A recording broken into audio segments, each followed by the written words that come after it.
Adam Zielinski had some things to say on cloud adoption. Daniel, what's he talking Yeah, about?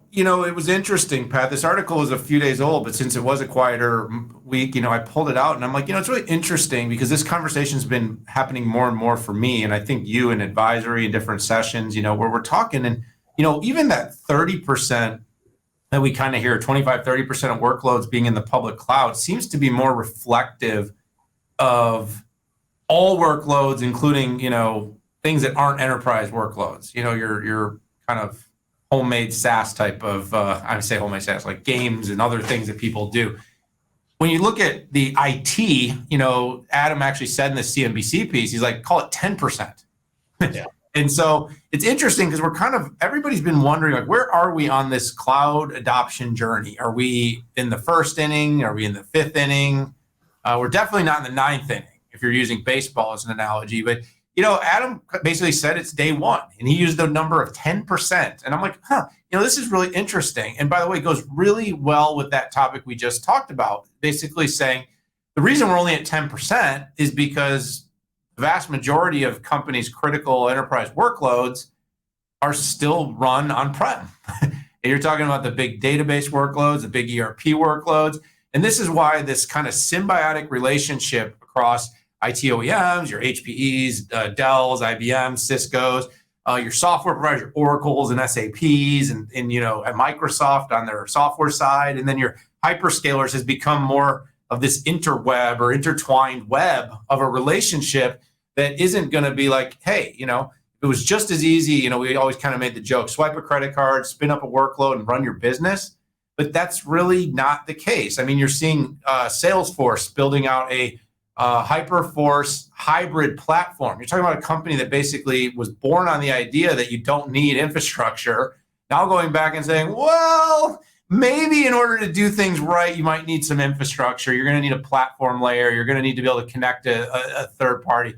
You're seeing, born on cloud data warehouses like Snowflake going to Dell and saying, hey, let's work together so that your storage and our cloud-based data warehouse can integrate seamlessly for the user.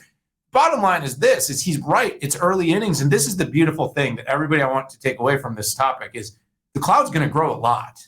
Public cloud is, and you just look at the growth metrics, you're seeing Oracle over 30%, Google over 30%, AWS over 30%, and Azure over 30%, and some closer to 50%. And so we're all having this little cloud war. Who's growing and who's growing the fastest and what's going on? Those are just some of the hyperscalers. But the point is that they're all growing. And they're all growing at a fairly good clip, not necessarily, and nobody's eating each other's lunch. And that's the most interesting thing. Yes, the basic arithmetic on something like this is that if AWS is growing 40 and Google is growing 30, AWS is continuing to create a gap.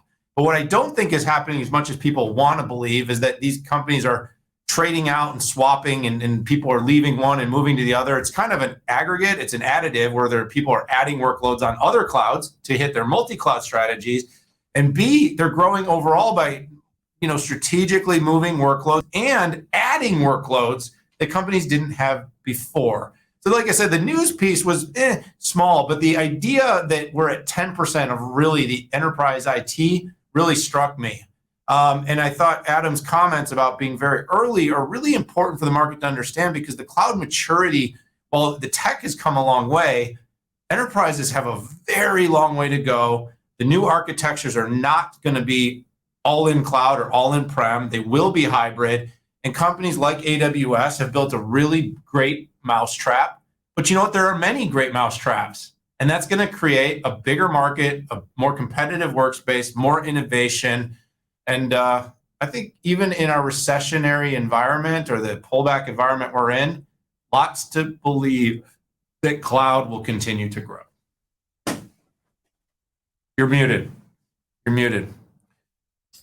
Sorry, buddy. Welcome back to the show, Pat. What's up? My dogs keep moving around here. I'm trying to, for the sake of the All good. Yeah, it's the joys of being on the road. So, it's funny. This was a CNBC article and interview with Kramer on Mad Money. I read the article, Daniel, and stop doing your email. Pay attention to me. I'm saying I'm muted. Just okay. All right. No, when I first read the article, Daniel, I thought that this was a warning in a way. Is this Adam saying, "Hey, our future growth won't be there, but there's a huge opportunity"? There's a lot to unpack here, and I hate to over rotate on what was said, but quite frankly, what Adam was talking about has been our talk track for a long time, which is this is the very beginning of it. IBM uses a number that's 75% of the data. I believe that 10% number is the amount of applications. Okay, if you're Bank of America, you have applications. You might have 5,000 applications that it's going to take you time to move over. But Adam is correct. This is the first inning of a cloud model, and cloud model essentially defined as an operating model and the type of open software that you use, whether it's containers, whether it's serverless.